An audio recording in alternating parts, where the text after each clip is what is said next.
નોબદા અને ભરૂચ જિલ્લાને અડીને આવેલા દેડિયાપાડાને મોવી જવાના માર્ગ પર યાર ગામ પાસે આવેલ પુલ ભારે વરસાદને કારણે ફરી એક વખત તૂટી ગયો। નર્મદા અને ભરૂચ જિલ્લાને અડીને આવેલ દેડિયાપાડાથી મોવી જવાના માર્ગ પર ચાલ ગામ પાસે આવેલ પુલ ભારે વરસાદના કારણે ફરી એક વખત તૂટી જતા વાહન ચાલકો માટે ભારે મુશ્કેલી સર્જાઈ છે। આ ચાલગામ પાસે આવેલો પુલ તૂટી જતા વાહન ચાલકોને 30 કિલોમીટર ફરીને જવું પડે તેવી સ્થિતિનું નિર્માણ થયું છે।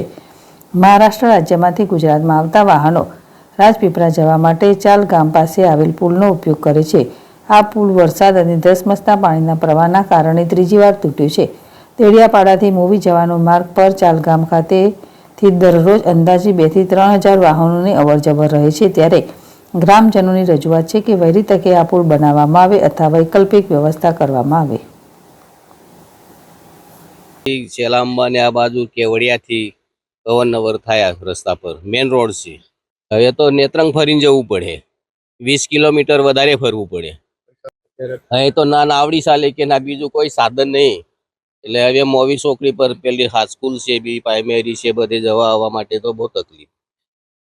હવે તો આ પુલ જેમ બને તેમ સરકાર બનાવે તો સારું, કોઈ રસ્તા કરે તો સારું રહે।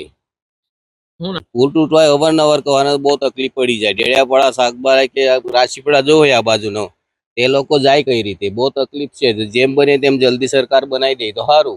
ગયા વર્ષે બી તૂટી ગયું, બનાવ્યું હતું પણ આવા ભોંગરા નાખીને એટલા પાણી વધારે આવે એટલે એમાં માતું નહીં।